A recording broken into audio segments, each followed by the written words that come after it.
ॐ अज्ञानतिमिरान्धस्य ज्ञानाञ्जनशलाकया चक्षुरुन्मिलितं येन तस्मै श्रीगुरुवे नमः। वाञ्छाकल्पतरुभ्यश्च कृपा सिन्धुभ्य एव च पतितानां पावनेभ्यो वैष्णवेभ्यो नमो नमः। नमो महावदान्याय कृष्ण प्रेम प्रदायते कृष्णाय कृष्ण चैतन्य नाम्ने गौरत्विषे नमः।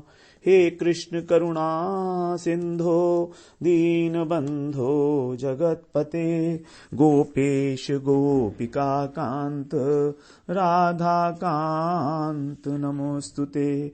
तप्त कांचन गौरांगी राधे वृंदावनेश्वरी वृषभानुसुते देवी प्रणमामि हरिप्रिये। वृंदायै तुलसी देव्यै प्रियायै केशवस्य च कृष्ण भक्ति प्रदे देवी सत्यवत्यै नमो नमः। श्री कृष्ण चैतन्य प्रभु नित्यानंद श्री अद्वैत गदाधर शिवासादि गौर भक्त वृंद।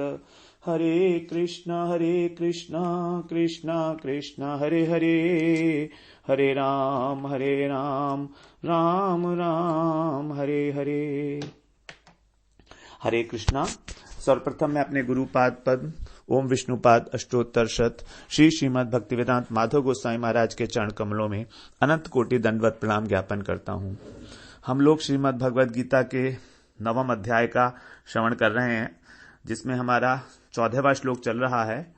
एक इम्पॉर्टेंट श्लोक है, हमारा माइलस्टोन नंबर 43। सततम कीर्तयन्तो माम यतन्तश्च दृढ़व्रताः नमस्यन्तश्च माम भक्त्या नित्ययुक्ता उपासते। यहां पर भगवान भजन पद्धति बता रहे हैं। 6 प्रकार के नियम धारण करने के बाद हमें 6 प्रकार से भगवान का भजन करना है। कैसे? सततम कीर्तयन्तो, निरंतर भगवान की कीर्तन करना है, वाणी से उनका कीर्तन करना है, उनकी हरि कथा कहनी है, कीर्तन करना है, नाम जप करना है। यतन्तश्च, यत्न पूर्वक, बिना प्रयत्न के नहीं, यत्न पूर्वक। और दृढ़ व्रता, व्रत लेकर, अर्थात नियम लेना है। हमको व्रत लेना है कि कितना हमको जप करना है, नाम जप करना है। तो एक अपनी पूरी दिनचर्या हमें दिन में बनानी होगी कि हम अपने 24 घंटे को किस प्रकार से पूरा व्यतीत करेंगे, क्योंकि भक्त का एक पल भी व्यर्थ नहीं जाता। साधन भक्ति का जो लक्षण बताया है, अव्यर्थ कालत्वम, अव्यर्थ कालत्वम भक्ति का लक्षण है। एक क्षण भी अव्यर्थ नहीं जाता, व्यर्थ नहीं जाता उसमें। काल में, काल का मतलब समय, तो समय को व्यर्थ ना करना ही है अव्यर्थ कालत्वम। साधन भक्ति का नहीं है, भाव भक्ति का लक्षण है। दृढ़ व्रता, उसके बाद नमस्यन्तश्च माम भक्त्या, और भगवान को नमस्कार करना है। अब नमस्कार का मतलब केवल भगवान को नमस्ते कर दिया, ऐसा नहीं है।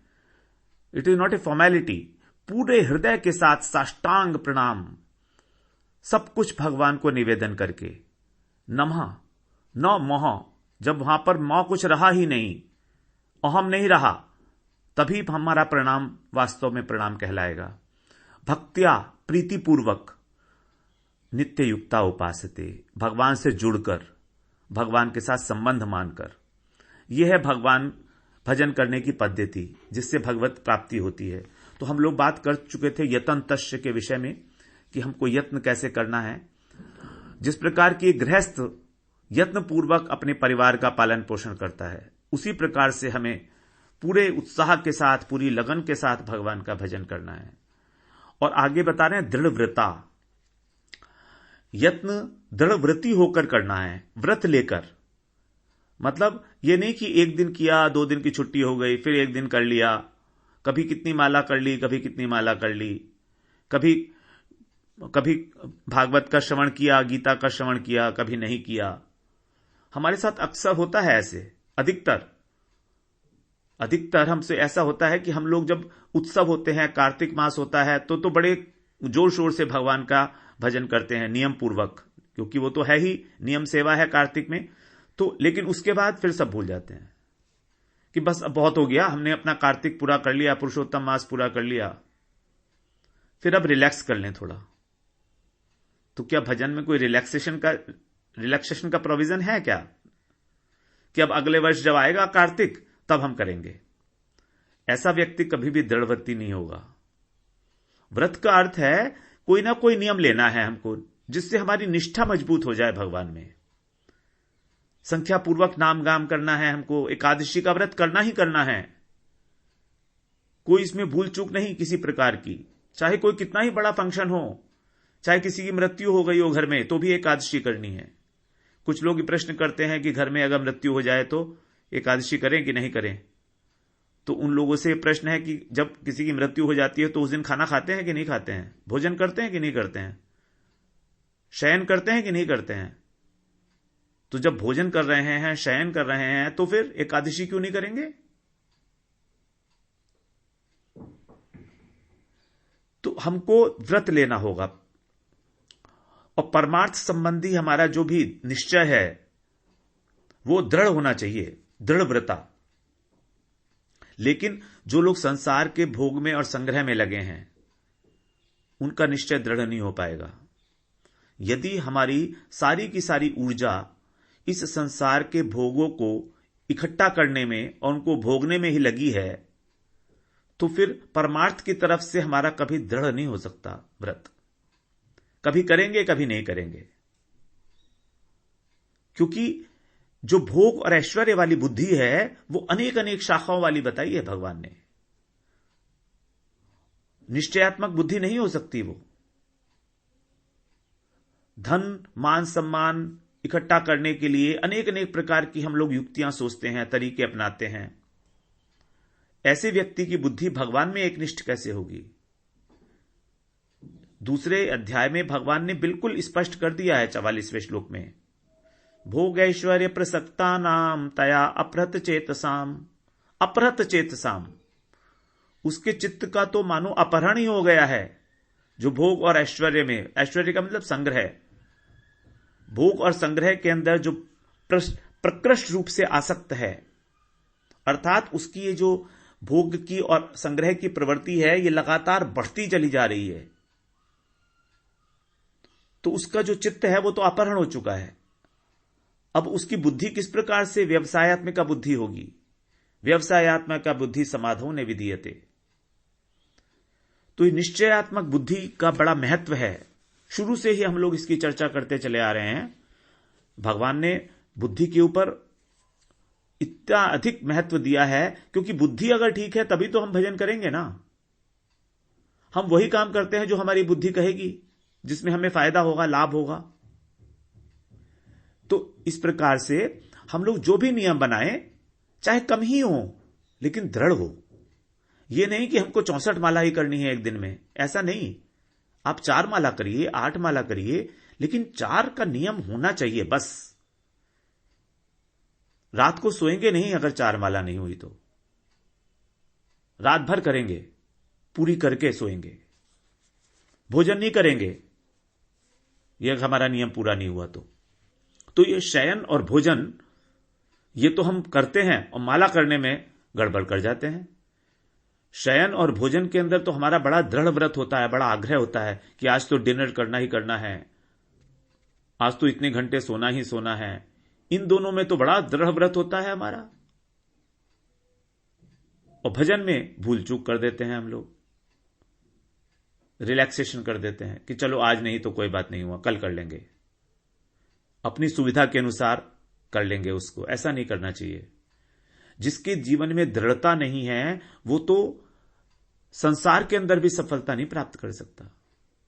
आप देखिए ऑफिस जाते हैं ना जो लोग, सुबह कितने बजे पहुंच लेते हैं ऑफिस के अंदर, उतने बजे पहुंचना ही पहुंचना है, वरना सैलरी कट जाएगी।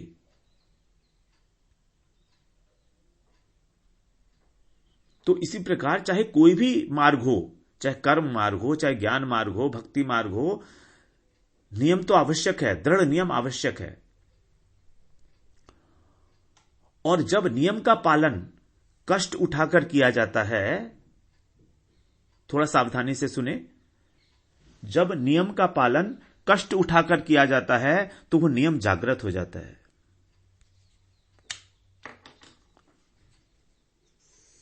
बहुत इंपॉर्टेंट बात है। जब किसी नियम का पालन हम कष्ट उठाकर कर रहे हैं, बड़ा कष्ट हो रहा है हमको, तो भी हम नियम का पालन कर रहे हैं, तब वो नियम जागृत हो जाता है। नियम के जागृत होने का मतलब क्या है? इसका मतलब है कि अब उस नियम का फल हमको एकदम तुरंत मिलने वाला है, तुरंत। अभी हमारे जो नियम हैं वो ऐसे ही हैं, कच्चे हैं, लेकिन जब कष्ट की अनुभूति होती है, लगातार हमें कष्ट हो रहा है नियम को पालन करने में, तब नियम एकदम जागृत हो जाता है और हमें फल की प्राप्ति होती है। हमको अनुभव होता है फल का कि हां, this is it, I am getting, experience होता है, अनुभव होता है। तो ये नियम में कभी भी सुविधा और असुविधा का विचार नहीं करना चाहिए। हमारे जीवन में अगर प्रायोरिटी नहीं है तो नियम के प्रति हमारा श्रद्धा भाव कैसे जागेगा? हमें प्रायोरिटी देनी पड़ेगी नियम को। प्रायोरिटी देंगे तो इसी प्रकार से जब हम भगवान के प्रति, परमार्थ की किसी भी क्रिया के प्रति, भजन के प्रति जब हम व्रत लेते हैं, कोई भी नियम लेते हैं, तभी वो हमारा जो भगवान के प्रति सुप्त भाव है वो जागृत हो जाएगा। व्रत की बहुत महिमा गाई है। श्रीमद् भागवत पुराण में बता रहे हैं, जो कवि ऋषि हैं वो राजा निमि को बता रहे हैं 11वें स्कंद में, दूसरे अध्याय के 40वें श्लोक में।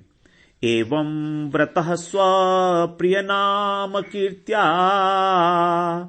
जातानुरागो धृतचित्त उच्चै हसत्यथोरोदति रोति गायति उन्मादवत नृत्यति लोक बाह्य उन्मादवत नृत्यति लोक बाह्य। एक प्रेमी साधक की अवस्था का वर्णन कर रहे हैं कवि ऋषि। एवं व्रतः स्व प्रिय नाम कीर्त्या, अर्थात भगवान के स्वयं को प्रिय लगने वाले नाम का जो कीर्तन करते हैं, स्वप्रिय नाम कीर्त्या, अपने को प्रिय लगने वाले भगवान के जिस नाम का कीर्तन किया जाता है, कैसे? एवं व्रतः, इस प्रकार व्रत लेकर। एवं माने इस प्रकार व्रत लेकर, मतलब चाहे कुछ भी हो जाए करना ही करना है, डू और डाई। उनके हृदय में किस प्रकार से भगवान के प्रति भाव की जागृति होती है वो ये बता रहे हैं। जातानुरागो द्रुत चित्त उच्चै, उनके हृदय के अंदर, उनके चित्त में भगवत प्रेम का जो अंकुर है, जिसे भाव कहते हैं, वो उदय हो जाता है। द्रुत, तुरंत उनका चित्त द्रवित हो जाता है, चित्त द्रवित हो जाता है, द्रुत चित्त उच्चई। फिर क्या होता है? हसत यथोरोदति रोति गायति उन्माद व्रत नृत्यति लोक बाह्य। फिर उन लोगों को, जो बाहर के लोग हैं, उनकी जो बाहरी धारणाएं हैं, उन विचारों से वो ऊपर उठ जाते हैं, लोक बाह्य, लोक व्यवहार से ऊपर उठ जाते हैं। उन्हें कोई लोक लज्जा नहीं होती। फिर वो अपने प्यारे के प्रेम में कभी भी हसत यथो, हंसते रहते हैं, खिलखिलाकर हंसते हैं, कभी फूट फूट कर रोते हैं, कभी उन्हें उच्च स्वर से पुकारते हैं। हसत यथो रोदति रोति गायति, गाने लगते हैं। उन्माद व्रत नृत्यति लोक बाह्य, और मधुर स्वर में उनके नाम का, लीलाओं का गान करते हैं और उन्मत्त की भांति नाचने लगते हैं, अपने प्रियतम प्रभु को रिझाने के लिए। कब हुआ ये? कैसे हुआ? एवं व्रतः, जब उन्होंने इस प्रकार का व्रत लिया कि मैं अपने प्रिय नाम की बार बार बार बार मैं उसका जप करूंगा, स्वप्रिय नाम कीर्तिया, कीर्तन करने से। भगवान का जो नाम हमें प्रिय लगता है, उस नाम का कीर्तन करने से हमारे अंदर जो सुप्त भाव हैं वो जागृत हो जाते हैं, उदय हो जाते हैं। जब हम भावपूर्ण होकर भगवान को पुकारते हैं तो हमारे अंदर अंकुर तो है प्रेम का, लेकिन वो सोया पड़ा हुआ है, उसे जागृत करना है। और जागृत करने के लिए उसके ऊपर वाणी का प्रहार होगा। जब हमारी वाणी से उसके अंदर स्फुरण पैदा होगा, तब वो प्रेम का अंकुर जो है वो जाग जाएगा, उदय होगा उसमें। लेकिन इन सब के बीच में सबसे इंपॉर्टेंट बात है कि हमारे हृदय के अंदर भगवान आने चाहिए। तब साधक पुकारता है भगवान को, रो रो कर पुकारता है, हा नाथ रमण प्रेष्ठ क्वासी क्वासी महाभुज, दास्यास्ते कृपणाया मे सखे दर्शय सन्निधिम। जब भगवान रासलीला में अंतर ध्यान हो गए थे तो राधा रानी ने पुकार कर यही कहा था, हा नाथ रमण प्रेष्ठ क्वासी क्वासी महाभुज। कहां हो आप, कहां हो आप, हे नाथ, हे रमण, हे प्रेष्ठ। इस कृपण दासी को दास्यास्ते कृपणाया में सखे दर्शय सन्निधिम, मुझे अपनी सन्निधि प्रदान करो। यही है व्रत, दृढ़ व्रता। नमस्यंतश्च, आगे कह रहे हैं नमस्यंतश्च, जो इस प्रकार दृढ़व्रती हैं, यत्नवान हैं, भगवान के प्रति प्रणति ज्ञापन करते हैं, नमस्कार करते हैं। यहां पर नमस्यंतश्च, चौ आया है। चौ का अर्थ है भक्ति के अन्य अंगों का पालन, साथ साथ श्रवण, कीर्तन, स्मरण, वंदन, अर्चन, आत्मनिवेदन, दास्यम, सख्यम इत्यादि सभी अंग, चौ के अंदर सभी अंग आ जाएंगे। समन नमस्यंतश्च, तो नमस्कार का अर्थ है वंदन, साष्टांग प्रणाम करना भगवान को। जब तक हमारे अंदर विनय नहीं है, दीनता नहीं है, हम किसी को नमस्ते भी नहीं करते हैं। करते भी हैं तो ऊपर ऊपर से, फॉर्मेलिटी, हृदय से नमस्ते नहीं निकलती है। दंडवत प्रणाम करने में कभी जरा सा भी संकोच नहीं करना चाहिए हमको। ये दंडवत प्रणाम की बड़ी महिमा है। अष्टांग प्रणाम, अपने 8 अंगों से प्रणाम करना। नमस्ते मतलब न मे इति नमः, न मे इति, मेरा कुछ नहीं है अब, न मे इति, कुछ नहीं है मेरा, आपका ही है सब कुछ। जब भगवान ने अपना 11वें स्कंद में भगवान विश्व रूप दिखाएंगे तो अर्जुन हाथ जोड़कर भगवान से बार बार नमस्कार कर रहे हैं, बार बार नमस्कृत्वा भूय एवाय कृष्णम। अनेकों बार भगवान को नमस्कार नमस्कार नमस्कार कर रहे हैं। नमो नमः, नमो नमः, नमो नमः। जितनी स्तुति है श्रीमद् भागवत के अंदर, सब में बार बार भगवान को नमस्कार किया जा रहा है। नमो नमः, नमो नमः, नमो नमः। सभी भगवान के विश्व रूप को नमस्कार कर रहे हैं। अर्जुन इसको साक्षात देख रहे हैं। सिद्धगण, ब्रह्मा जी, शिव जी, सब लोग। और इस अध्याय का अंतिम श्लोक और 18वें अध्याय का 65वां श्लोक, वहां पर भी तो भगवान ने यही बताया, मन मना भव मद्भक्तो मद्याजी माम नमस्कुरु। नमस्कुरु, ये परम गोपनीय बात है, ज्ञान है, ये परम गोपनीय। नमस्कार का फल बता रहे हैं। दशाश्वमेधी पुनरेति जन्म कृष्ण प्रणामी न पुनर्भवाय। दशाश्वमेधी, अश्वमेध, 10 अश्वमेध करने के, यज्ञ करने के बाद उसका भी पुनर्जन्म होता है। कृष्ण प्रणामी न पुनर्भवाय, लेकिन कृष्ण को प्रणाम कर कर पुनर्जन्म नहीं होता। तो यहां पर जिस प्रणाम की बात की जा रही है, हम उसे समझ सकते हैं, अपना संपूर्ण सर्वलब्धार्पणेन च, सब कुछ अपना भगवान को अर्पण करके, सर्वलब्धार्पणेन च। सकृत प्रणामी कृष्णस्य, सकृत प्रणामी कृष्णस्य, एक बार ही कृष्ण को प्रणाम करना है बस। मातु स्तन्यम पिबेन नहीं, एक बार भी जो कृष्ण को प्रणाम कर लेता है उसको दोबारा से माता का स्तनपान नहीं करना पड़ता। एक बार भी कृष्ण को प्रणाम करने से, अर्थात उसका पुनर्जन्म नहीं होता।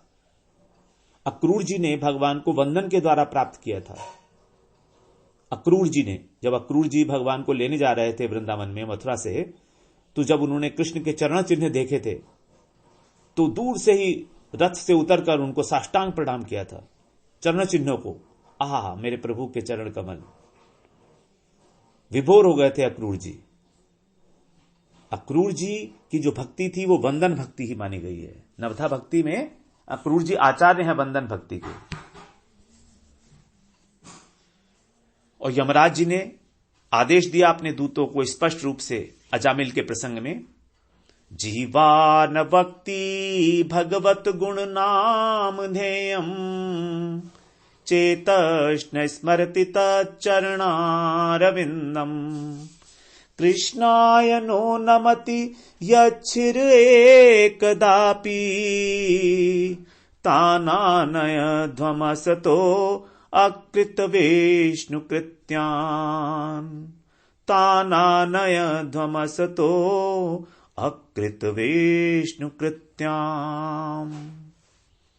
छठे स्कंध के तीसरे अध्याय के 21वें श्लोक में बोल रहे हैं यमराज जी, बड़ी स्पष्ट आज्ञा दे रहे हैं अपने यमदूतों को कि जिसकी जिह्वा कभी भगवान के गुणों का गान नहीं करती, जिसका चित्त कभी भी भगवान के चरण कमलों का ध्यान नहीं करता, चेतश न स्मरति तच्चरणारविंदम।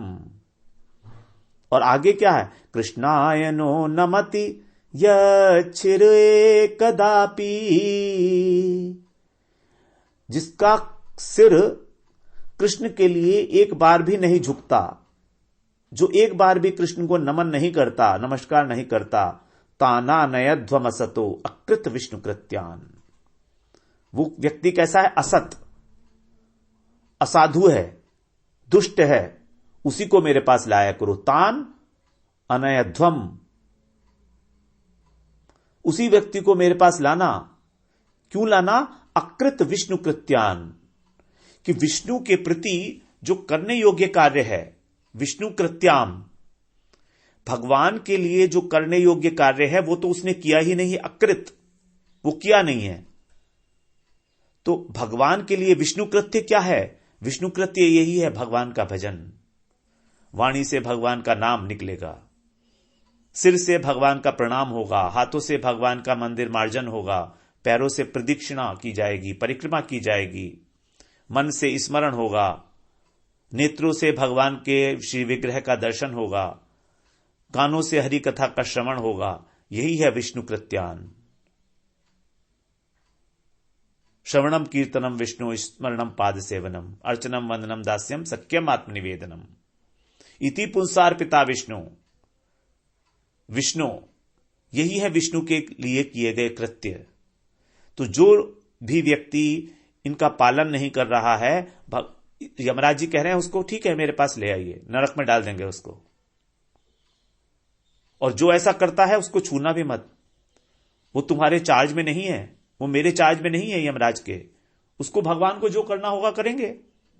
यदि उसने कोई पाप भी किया है तो भी उसको हम नहीं छू सकते, क्योंकि उस पाप की सजा उसे भगवान देंगे।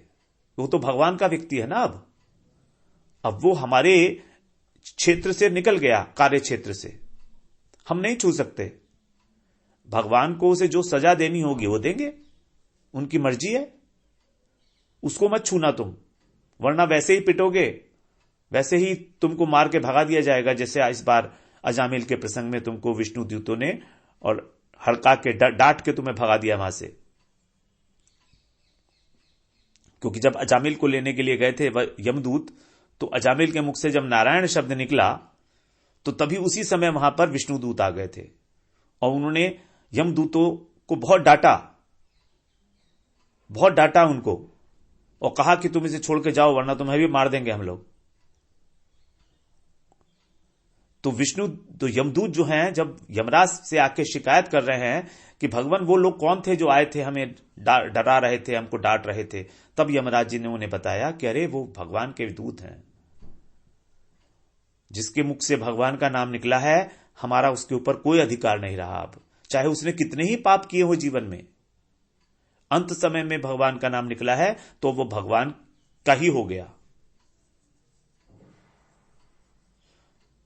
ब्रह्मा जी ने स्तुति में अपनी यही तो कहा है, 3 प्रकार के नमस्कारों का वर्णन किया है भगवान ने। हृत वाक वपुभिर विदधन नमस्ते जीवेत यो मुक्ति पदे सदाए भाग। कि जो व्यक्ति 3 प्रकार से भगवान को नमस्कार करता है, हृदय से नमस्कार करना, वाक वाणी से, और वपु शरीर से। हृदय से नमस्कार करना, वाणी से नमस्कार करना, भगवान की स्तुति गान करना, भगवान के स्तव स्तुति गान करना, कृपा कटाक्ष, राधा कृपा कटाक्ष, कृष्ण कृपा कटाक्ष, इसका गान करना। विदधन नमस्ते, जो इस प्रकार का विधान करता है, नमस्कार करता है भगवान को, जीवेत यो मुक्ति पदे सदाए भाग। इस प्रकार से जो अपना जीवन यापन करता है वही मुक्ति पद का वास्तव में उत्तराधिकारी बनता है। सदाए भाग, दाए भाग का मतलब उत्तराधिकारी है वो वहां का। 10वें स्कंद के 14वें अध्याय में 8वां श्लोक है ये, जिसमें ब्रह्मा जी स्तुति करते हुए बता रहे हैं, जीवेत यो मुक्ति पद है, यही जीवन वास्तव में जीवन है। अन्यथा तो जीवन अपि मृतो ही सह, जीवित होते हुए वो मृत के समान है। अन्यथा वो भी कोई जीवन है जिसमें भगवत चिंतन ना किया गया, जिसमें भगवान का नाम ना लिया गया, ऐसा भी क्या जीना। तो यही है भगवान के प्रति समर्पण का भाव। वाणी से भगवान के लिए प्रार्थना स्तुति, शरीर से दंडवत प्रणाम, अब मेरा कुछ नहीं है इस दुनिया में, सब कुछ आपको समर्पित है ईश्वर। दोनों हाथ उठा दिए, भक्त लोग नाचते हैं ना, और दोनों हाथ उठाकर हरे कृष्णा कृष्ण कृष्ण हरे हरे, हरे राम राम राम हरे हरे। अब सारा दायित्व आपके ऊपर है, मेरा नहीं है। अब कुछ जो चाहे करा लो, ये शरीर आपका है। इस प्रकार जो प्रणति ज्ञापन करता है उसका फल बताया है, वो भगवान के परम धाम का उत्तराधिकारी है, जहां से कभी लौटना नहीं पड़ता। यद गत्वा निवर्तन्ते तद धामो परमम मम। पिता की संपत्ति को प्राप्त करने के लिए पुत्र को कोई साधन करना पड़ता है क्या? कोई साधन नहीं करता पुत्र, केवल पिता की सेवा, केवल पिता के प्रति समर्पित भाव, बस, कोई साधन नहीं करता। तो भगवत प्रेम की प्राप्ति के लिए कोई प्रयास नहीं करना है, केवल भगवान से, प्रभु से अपनापन रखना है। तो फिर भगवान ने यहां पर क्यों कहा कि प्रयत्न पूर्वक मेरा कीर्तन करो, नियम का पालन करो? फिर भगवान ऐसा क्यों कह रहे हैं? ऐसा इसलिए कह रहे हैं कि अभी तक हमारी शरणागति ही पूर्ण नहीं हुई है। उन्हें पता है यह बात। तो हमारे सभी साधन प्रयत्न तभी तक हैं जब तक भगवान के साथ संबंध का अनुभव नहीं होता। और संबंध का अनुभव नहीं होता, कारण है चित्त की अशुद्धि। चित्त में अनेक अनेक प्रकार की कामनाएं, वासनाएं बैठी हुई हैं, काम, क्रोध, लोभ, मोह। हृदय खाली नहीं है। बैठेंगे कहां भगवान आकर? यहां पर जब हम भगवान का नाम लेंगे, धीरे धीरे धीरे धीरे हृदय की शुद्धि होगी। तो जब भगवान से ही आसक्ति हो जाएगी, तब उसके बाद कोई प्रयत्न नहीं है, स्वाभाविक रूप से जो कुछ भी होगा वो भगवत सेवा कहलाएगी। वही है नमस्कार का स्वरूप, पूर्ण शरणागति। यही है अंतिम पड़ाव हमारा। और इसी स्थिति पे जो भाव रूपी अंकुर है, प्रेम का जो अंकुर है, प्रेम का अंकुर ही है भाव। तो भाव रूपी अंकुर जो है वो उदय होता है, फूटता है, वो फूटता है उसी समय पर, आसक्ति के स्तर पर। मय्यासक्त मना पार्थ योगम युञ्जन मदाश्रय है पहला श्लोक 7वें अध्याय का। वहां पर वापस चले गए, मय्यासक्त मना पार्थ, मुझ में आसक्त होकर। तो आसक्ति के लेवल तक जब हम पहुंचेंगे तब वहां पर फिर भाव की स्थिति आती है, अगली स्टेज। उसके बाद फिर कोई प्रयत्न नहीं करना। तो लेकिन जब तक हम आसक्ति की स्टेज पर नहीं पहुंचते हैं साधन भक्ति में, तब तक प्रयत्न पूर्वक भगवान का नाम लेना है, नमस्कार करना है, दृढ़ वृत्ति होकर नियम का पालन करना है। तो अगली बार हम लोग श्रवण करते हैं भक्त्या नमस्यन्तश्च मां भक्त्या नित्ययुक्ता उपासते। हम लोग अभी श्रवण करते हैं आगे। वांछा कल्पतरुभ्यश्च कृपा सिन्धुभ्य एव च पतितानां पावनेभ्यो वैष्णवेभ्यो नमो नमः।